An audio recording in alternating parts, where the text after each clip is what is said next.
अस्सलाम वालेकुम दोस्तों, कैसे हैं आप सब लोग। तो आज हम जो है कुछ रिश्तेदारों के डेरे पे आए हैं खेतों में, और यहाँ पे जो है ट्यूबवेल चल रहे हैं और फसलों को पानी शानी दिया जा रहा है। आपको यहाँ पे दिखाते हैं बराह रास्त कि ज़िम्मेदार फसलों को पानी कैसे देते हैं और ट्यूबवेल कैसे चलता है।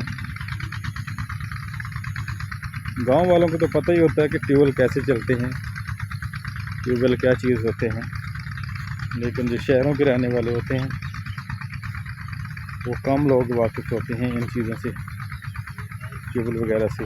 ये हमारे जो डेरे वाले हैं, इन लोगों ने अपनी मदद आपके तहत जो है कुछ हुकूमत की सपोर्ट लेके ये वाला इस तरह से ना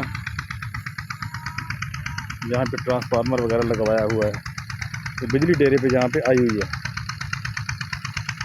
चाहें तो बिजली से भी चलवा सकते हैं, लेकिन फ़िलहाल आजकल जो है ट्यूबवेल ज़्यादातर डीज़ल पेट्रोल से ही चल रही है। हालांकि डीज़ल पेट्रोल बहुत महंगा है, लेकिन बिजली उससे भी महंगी है।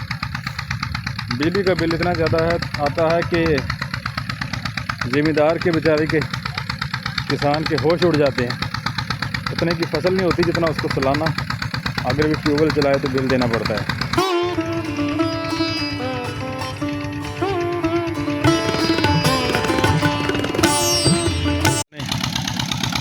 बच्चा पार्टी ट्यूबवेल के ऊपर जो एंजॉय कर रहे हैं, ये देखें, बच्चा पार्टी, ट्यूबवेल, पानी पानी।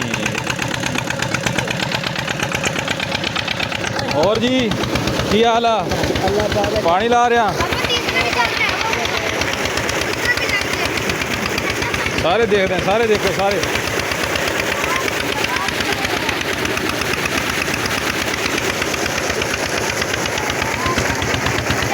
प्लेन पट्ठे रौनी कर रहे हैं, पट्ठे काट रहे हैं।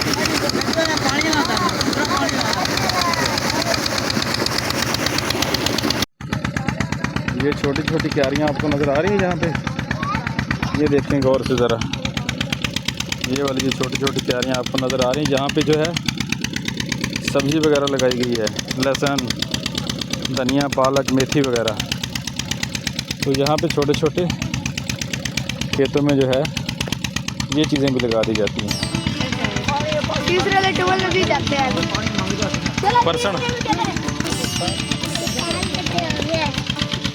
पैर गंदे हो गए, जूता गीला नहीं करना था ना। जूता गीला क्यों किया? जूता सूखा रखना सीखा, गीला नहीं करना।